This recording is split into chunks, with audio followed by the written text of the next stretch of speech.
সাংবাদিক হিচাপে অলপ গুৰুত্ব সহকাৰে কাম কৰিব লাগে। সঁচা বাতৰিবিলাক পৰিৱেশন কৰিব লাগে। ভুল বাতৰি পৰিৱেশন কৰি কিছুমান সাংবাদিকো আমি দেখিবলৈ পাইছোঁ যে সমাজৰ দেশৰ মানে বহুত ক্ষতি কৰি আছে। এটা বাতৰিয়ে বহুত ক্ষতি কৰে।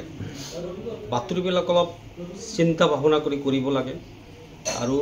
আৰু এটা কথা আমি দেখিবলৈ পাইছোঁ, সাংবাদিকৰ সংখ্যা অলপ বাঢ়িছে, কিন্তু বাঢ়াটো ভাল, এইটো আমি স্বাগতম জনাইছোঁ। কিন্তু এনেকুৱা বাঢ়িছে যিটো নেকি সাংবাদিকসকলক বদনামো আনি দিছে। এজন সাংবাদিকে এটা মোনাত 4-5টা লঘু লৈ ঘূৰি ফুৰিছে। এইটো এটা আমাৰ কাৰণে এটা বেয়া ইংগিত। তাৰমানে গতিকে আৰু এটা কথা যে আমি সদায় কৈ থাকোঁ যে সাংবাদিকসকলৰ নিৰাপত্তা নোহোৱা হৈ পৰিছে, চৰকাৰে সাংবাদিকক নিৰাপত্তা দিয়াত ব্যৰ্থ হৈছে।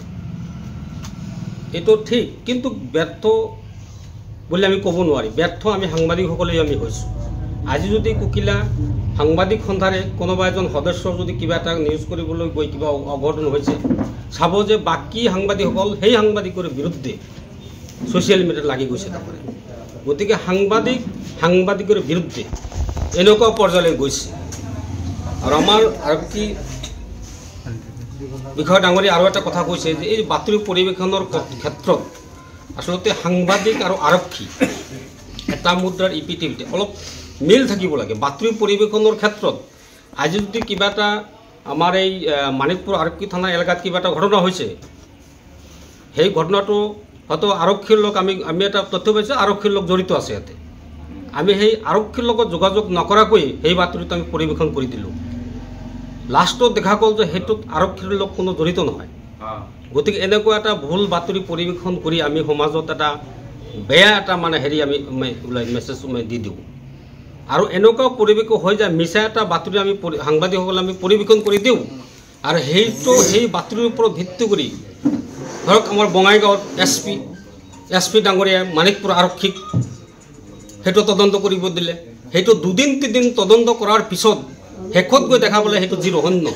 গতিকে এই যে সময়খিনি আৰক্ষীৰ যিখিনি সময় গুচি গ'ল, যিখিনি সময় ভাল কামত ব্যৱহাৰ কৰিব পাৰিলেহেঁতেন।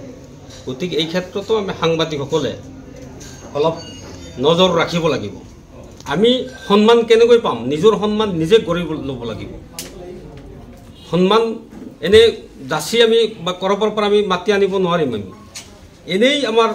এনেই মানুহে ক'ব, সমাজৰ মানুহে আমাক ক'ব সাংবাদিকজন মানে ভাল, কি ধুনীয়া সুন্দৰ ভাল বাতৰি পৰিৱেশন কৰে।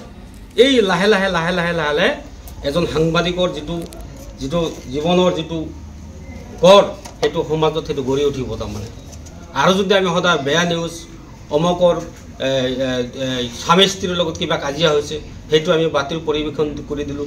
এই আৰু তেওঁ লাহে লাহে তেওঁৰ যিটো সাংবাদিকতাৰ ধাৰা, সেইটো লাহে তলপিনে গুচি যাব। গতিকে ইয়াত থকা সাংবাদিকসকলক মোৰ তৰফৰ পৰা এটা অনুৰোধ জনাওঁ, যেহেতু আপোনালোকে এটা সাংবাদিকতা কৰাৰ এটা সুযোগ আপোনালোকে পাইছে, আৰু এই সুযোগৰ জৰিয়তে আপোনালোকে এই বৃহত্তৰ অঞ্চলৰ যিখিনি জ্ঞানী যিখিনি মানুহ আছে, তেওঁলোকৰ লগত আপোনালোকে এই সুযোগত এটা সংযোগ স্থাপন কৰক, ভাল ব্যৱহাৰ কৰক। তেতিয়াহে আপুনি সমাজত স্থান লাভ কৰিব পাৰিব। মই ধৰক আজি 17 বছৰ মই নিউজ লেবত মই কাম কৰিছোঁ। 1 বছৰ হ'ল মই নিউজ লেবৰ পৰা আঁতৰি আহিছোঁ। এই 17 বছৰত মই যিখিনি কাম কৰিছোঁ, সমাজৰ লগত এটা মই মিলাই ৰাখিছোঁ।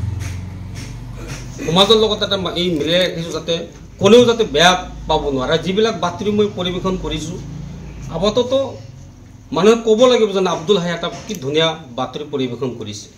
এইটো আচলতে সকলোৰে মাজত এটা ভাৱ ৰাখিব লাগিব। তেতিয়াহে আমি সমাজত সন্মান পাম। আৰু মই সন্মান পোৱা মানে আপোনালোকেও সন্মান পোৱা, মানে সাংবাদিক গোষ্ঠীয়ে সন্মান পোৱা। তাৰমানে আপুনি সন্মান পোৱা মানে ময়ো সন্মান পোৱা, কুকিলা প্ৰেছ ক্লাবৰ সমূহ সাংবাদিকসকলেও সন্মান পোৱা। আজি আমাৰ এই সন্মানীয় কেন্দ্ৰীয় যিটো আমাৰ এই আবজুৰ পৰা অহা কেন্দ্ৰীয় সমিতিও সন্মান পোৱা। গতিকে কথা ক'লে বহুত। গতিকে আপোনালোকে সকলোৱে যাতে আমি মিলা প্ৰীতিৰ মাজত সাংবাদিকৰ বিৰুদ্ধে আমি নগৈ, কোনোবা সাংবাদিক যদি এটা বেয়া বাতৰি কিবা পৰিৱেশন কৰিছে, আমি তাক পৰামৰ্শ দিব লাগিব হা সৎ পৰামৰ্শ দি আমি তাক আগুৱাই আনিব লাগিব আৰু যদি আমি তেওঁৰ বিৰুদ্ধে আমি লাগি যাওঁ হা ছ'চিয়েল মিডিয়াত অমুক তমুক এমক কৰি এইটো সৰ্বনাশ হয় মানে সমাজৰ বহুত ক্ষতি হ'ব এইবিলাক গতিকে আমি যিকোনো কাম কৰিবলৈ হ'লে আমি সকলৰ লগত মিলি জুলি বাতৰিটো আমি কৰিবই লাগিব যিটো বাতৰিত নেকি আমাৰ লাভ হয় সমাজৰ লাভ হয় আৰু যিটো নেকি অন্যায় য'ত নেকি দুৰ্নীতি কৰে সেইবিলাক বাতৰি কৰিবই সেইটো তাৰ পৰাও আপোনালোকে হেৰি পাব ৰাইজে 3 জনে বেয়া পাব চাব আপুনি 90 জন আপোনাক ভাল পাব তেনেকুৱা বাতৰি কৰিব গতিকে কথা ক'বলৈ হ'লে বহুত আছে গতিকে মই আৰু বিশেষ একো নকওঁ